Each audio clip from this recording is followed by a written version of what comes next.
광선에 의해서 알러지 반응이 있을 수 있습니다. 이 광선은 자외선이 주를 이루기 때문에 자외선에 예민하신 분들의 경우 치아 표면에 있는 플라그를 깨끗이 제거한 후에 해야 합니다. 병원에서 미백을 할 경우라면 병원에서 플라그를 깨끗하게 제거해드리지만 간혹 집에서 미백을 하시는 경우라면 안녕하세요. 이현정의 물음표 치과의사 이현정입니다.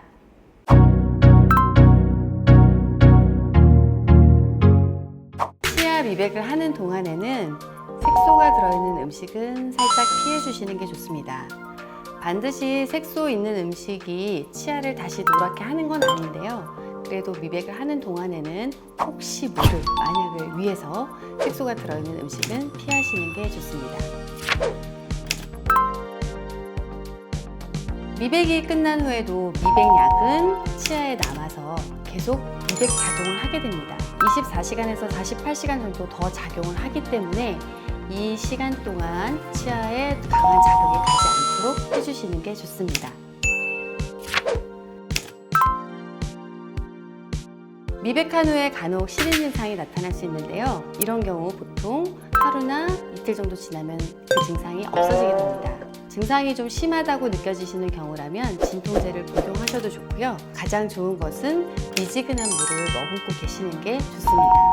너무 차거나 너무 뜨거운 물은 오히려 더 자극을 강하게 주기 때문에 반드시 미지근한 물을 사용하시는 게 좋습니다.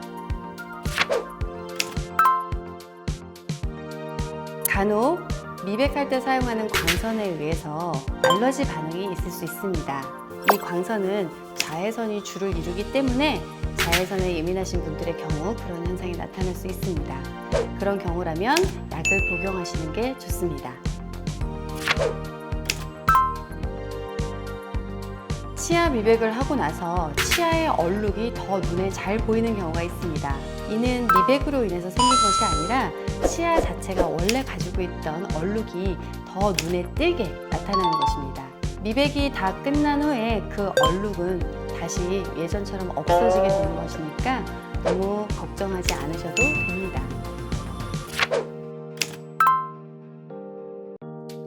치아 미백의 효과는 사람마다 다르게 나타납니다. 따라서 미백 횟수도 결과도 달라질 수 있는데요. 그렇다고 미백을 계속 많이 한다고 해서 치아가 무한히 계속 밝아지는 것은 아닙니다. 미백을 어느 정도 한 이후에는 더 이상 밝아지지 않기 때문에 더 욕심을 내서 계속 미백을 한다고 하실 필요는 없습니다.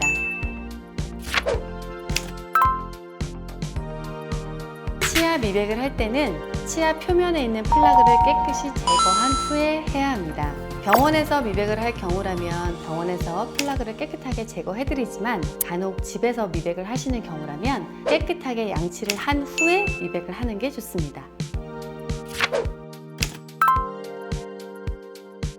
미백약 성분이 남아있기 때문에 미백이 끝난 후에 곧바로 음식을 드시는 것보다는 한두 시간 지난 후에 드시는 것을 추천해드립니다.